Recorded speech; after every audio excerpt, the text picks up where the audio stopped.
You are looking at Julian's pronunciation guide, where we look at how to pronounce better some of the most mispronounced words in the world, like this other curious word. But how do you say what you're looking for today?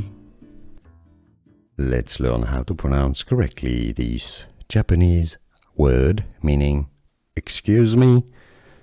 So for example, you're in a classroom and you want to ask a question, you'd say Sumimasen. That's the Japanese pronunciation, Sumimasen. The stress is a little bit on the second syllable, let's say, but not Sumimasen, just Sumimasen. Japanese pronunciation is very linear, Sumimasen. So if you cannot pronounce Japanese perfectly, Sumimasen. English pronunciation, let's say, Sumimasen. Here are more videos on how to pronounce more confusing words and names too many mispronounced. Like this video if you found it useful. I appreciate your support. I'll see you soon and thanks for watching.